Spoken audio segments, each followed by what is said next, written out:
सुप्रभात प्यारे बच्चों। आज की हिंदी की कक्षा में हम अपनी पाठ्य पुस्तिका मैं और मेरा व्याकरण प्रारंभ करने जा रहे हैं। बच्चों, आज आपका व्याकरण का पहला पाठ आपको पढ़ाया जाएगा, तो बच्चों सभी तैयार हो जाए। बच्चों, व्याकरण में हमारा पहला पाठ है भाषा विचार। देखिए और समझिए। रीना, क्या कर रहे हो? सुरुचि, तुम मंच पर गीत सुनने के लिए तैयार हो? जी मैम। अमन, तुम यहाँ किस लिए बैठे हो? मैम, मैं कार्यक्रम की रिपोर्ट लिख रहा हूँ, मुझे आज ही यह रिपोर्ट देनी है। मैं मंच पर संचालन का अभ्यास कर रही हूँ। तो बच्चों, आपने देखा कि यहाँ आपस में सब बातचीत कर रहे हैं। किस चीज़ का प्रयोग कर रहे हैं आपस में बातचीत करने के लिए? भाषा का प्रयोग कर रहे हैं, और हमारा पाठ भी आज इसी पर आधारित है। तो बच्चों, आपने जाना ऊपर दिए गए सभी उदाहरण एक दूसरे के मन के भावों को, जो उनके मन में विचार आ रहे हैं, उनको अभिव्यक्त कर रहे हैं। अभिव्यक्ति का मतलब है सामने वाले पर प्रकट कर रहे हैं, सामने वाले को बता रहे हैं अपने मन के भावों को। इन भावों को अभिव्यक्त करने का माध्यम ही भाषा है। अभिव्यक्त करने का मैंने बताया था आपको कि अपने मन के विचारों का आदान प्रदान करना, अभिव्यक्त करना, बताना है। तो बच्चों, भाषा क्या है? अब तो आप जान ही गए होंगे कि भाषा शब्द जो है वह भाष धातु से बना है। यह संस्कृत के भाष धातु से बना है, जिसका अर्थ होता है बोलना अर्थात या अभिव्यक्त करना। ठीक है। संसार में सभी प्राणी किसी न किसी प्रकार अपने भावों और विचारों को व्यक्त करते हैं। इन सब जीवों में से मनुष्य जो है उस भाषा का सर्वाधिक विकसित और स्पष्ट है। मतलब जो इंसान है, मनुष्य है, वह इस भाषा का सबसे अच्छा प्रयोग करता है। ठीक है। इसके लिए मानव ने ध्वनि प्रतीकों की एक निश्चित व्यवस्था विकसित की है। मतलब उसने एक ध्वनि चिन्हों को, जैसे हमारे मुंह से जो साउंड निकलते हैं, जो आवाज़ निकलती है, इसको एक ध्वनि प्रतीकों को एक निश्चित व्यवस्था इनकी तय कर दी है। मतलब हमने एक तरीका अपना लिया है कि किसी साउंड को कैसे सामने वाले के, एवं जिसे भाषा का नाम दिया गया है। अब पढ़ते हैं भाषा। अपने दैनिक जीवन में, अपने रोजमर्रा के जीवन में हम अपने विचार एक दूसरे तक कैसे पहुंचाते हैं? घर, विद्यालय, पार्क, सड़क, दुकान, बाजार आदि हर जगह एक व्यक्ति को अपने मन के विचार या भाव दूसरे व्यक्ति तक पहुंचाने पड़ते हैं। इसके लिए वह किस साधन का प्रयोग करता है, आपको सही पहचाना भाषा। बिना भाषा के अपनी बात दूसरों को समझा पाना बहुत कठिन है। संकेतों द्वारा भी भावों का आदान प्रदान किया जा सकता है, मतलब संकेत के द्वारा, इशारों के द्वारा, परंतु इसमें बहुत कठिनाई होती है। इसमें समय अधिक लगता है और बात भी पूरी समझ नहीं आती। अतः संकेतों द्वारा, इशारों द्वारा मनोभावों को, मन के भावों को प्रकट करना भाषा नहीं कहलाता। पशु पक्षी अपनी आवाज़ में एक दूसरे तक अपने भाव पहुँचाते हैं, परंतु वह भाषा नहीं होती। मुख से केवल ध्वनि, आवाज़ निकालना भाषा नहीं है। बच्चा जब छोटा होता है तब वह अपने मुंह से कुछ ध्वनियाँ निकालकर अपनी बात समझाना चाहता है, परंतु वह भाषा नहीं होती। धीरे धीरे वह अपने माँ और परिवार से सार्थक ध्वनियों का उच्चारण सीखता है। सार्थक मतलब जिसका कोई अर्थ हो, उन ध्वनियों का उच्चारण करना सीखता है और फिर छोटे छोटे वाक्य बनाता है, छोटे छोटे सेंटेंस बोलता है। इस प्रकार वह भाषा सीख जाता है। इससे भाषा में निम्नलिखित लक्षणों का पता चलता है। क्या है वो? पहला है, भाषा सार्थक ध्वनियों के मेल से बनती है। मतलब जो भी भाषा होगी वह सार्थक होगी, उसका कोई अर्थ होगा। ठीक है। दूसरा है, भाषा में ध्वनियों के लिए प्रतीक या चिन्ह होते हैं। मतलब भाषा में ध्वनि के लिए, किसी भी ध्वनि के लिए प्रतीक या चिन्ह होते हैं, कोई मार्किंग होती है उनकी। ठीक है। भाषा मन के भावों, विचारों को दूसरों तक पहुंचाती है और प्रत्येक भाषा में शब्दों के अर्थ होते हैं। मतलब प्रत्येक भाषा में जो शब्द होते हैं उनके अपने अर्थ होते हैं। साथ ही उनमें वर्ण, शब्द व वाक्य संरचना की व्यवस्था भी होती है। मतलब उसमें वर्ण के सम्मेलन की, शब्दों के सम्मेलन की और वाक्य संरचना की, वाक्यों को बनाने की व्यवस्था भी होती है। इस प्रकार क्या हमारी परिभाषा निकली भाषा की कि भाषा वह माध्यम है जिसके द्वारा मनुष्य अपने भावों, मन के विचारों को आदान प्रदान करता है। ठीक है। उसके बाद आए बच्चों भाषा के भेद। भाषा कितने प्रकार की होती है? भाषा दो प्रकार की होती है मुख्य रूप से। पहला है मौखिक भाषा या कथित भाषा, और दूसरा है लिखित भाषा। आगे देखते हैं। अध्यापिका ने कक्षा में आकर बताया कि इस बार ग्रीष्मावकाश में विद्यालय की ओर से छात्रों को ऊटी ले जाया जाएगा। ग्रीष्मावकाश का बच्चों यहाँ मतलब है गर्मी की छुट्टियाँ। ठीक है, तो यह बात सभी छात्रों ने सुनी। सुनैना ने घर आकर इसको अपनी माता पिता को बताया। माता पिता ने उसकी बात ध्यानपूर्वक सुनी और उसे ऊटी जाने की अनुमति दे दी। यहाँ अध्यापिका तथा सुनैना ने अपनी बात बोलकर दूसरों तक पहुँचाई है और छात्रों तथा माता पिता ने उसकी बात सुनकर समझी है। तो यह भाषा का मौखिक रूप कहलाता है। मतलब बोलकर जिस जो भी प्रयोग हम करते हैं जिस भाषा का, तो वह भाषा का मौखिक रूप कहलाती है। इसमें वक्ता बोलकर अपनी बात कहता है तथा श्रोता जो है, जो सुनने वाला है, सुनकर बात समझता है और इसे कथित भाषा भी कहा जाता है। मतलब इसे मौखिक भाषा भी कहा जाता है और इसी को ही कथित भाषा भी कहा जाता है। तो मनुष्य ने पहले बोलना सीखा, अतः यह भाषा का मुख्य रूप है। सबसे पहले मनुष्य ने बोलना सीखा, इसलिए यह भाषा का मूल रूप है। मतलब जो सबसे पहला रूप हमारे सामने भाषा का आया था मनुष्यों के साथ। भाषा के इस रूप का प्रयोग अधिक होता है।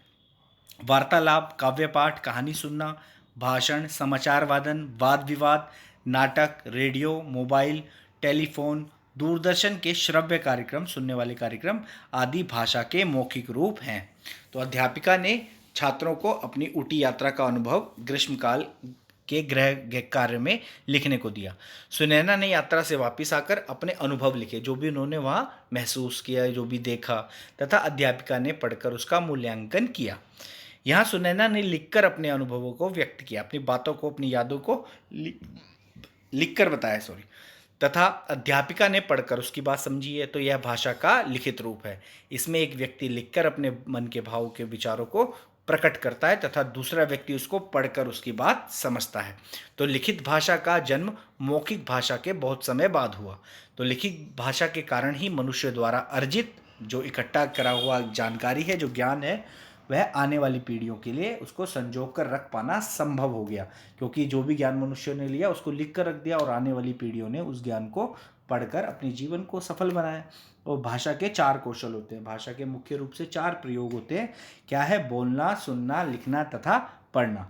पत्र, समाचार पत्र, पत्रिकाएं, लेख, कहानी, संस्मरण अर्थात अपनी जीवन की घटना या कोई याद, SMS, ईमेल आदि भाषा के लिखित रूप हैं।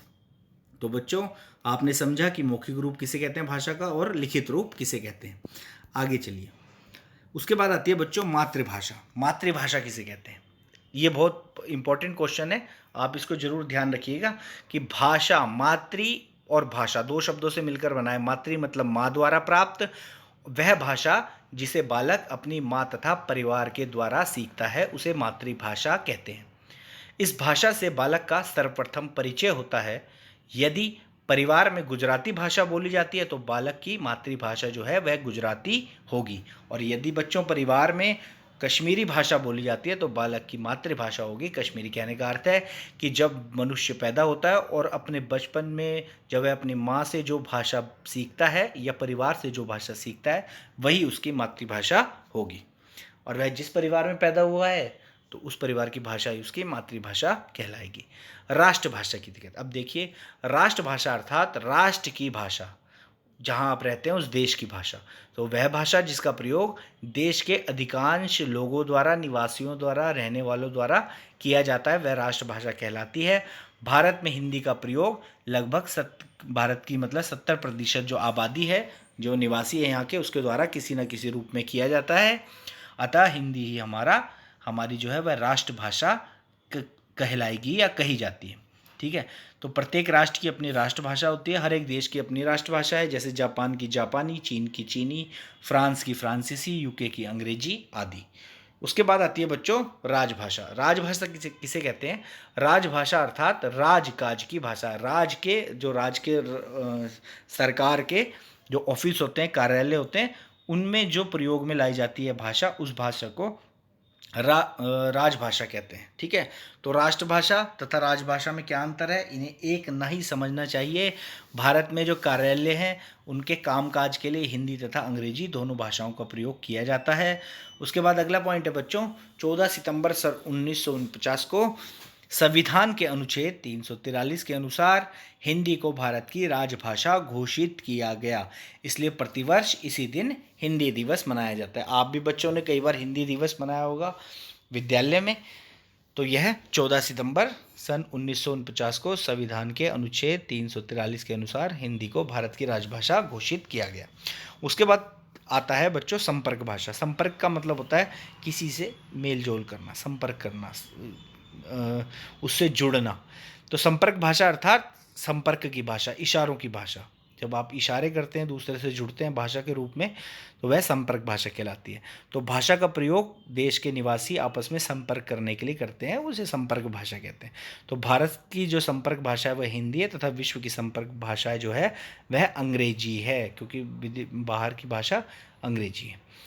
उसके बाद है भारत में मान्यता प्राप्त भाषाएं। कितनी भाषाएं जो भारत में जिनको मान्यता दी गई है? वैसे तो बहुत सी भाषाएं, पर मान्यता किन्हें मिली है? जिन्हें भाषा को शुद्ध रूप में जिनको स्वीकार किया गया है, स्वीकृति दी गई है, वह हैं 22 भाषाएं हैं, जिसमें है हिंदी, असमिया, बंगला, गुजराती, बोडो, डोगरी, कन्नड़, कश्मीरी, कोंकणी, पंजाबी, उर्दू, मैथिली, मलयालम, मणिपुरी, मराठी, नेपाली, ओडिया, संस्कृत, तमिल, तेलुगु, सांतली तथा सिंधी।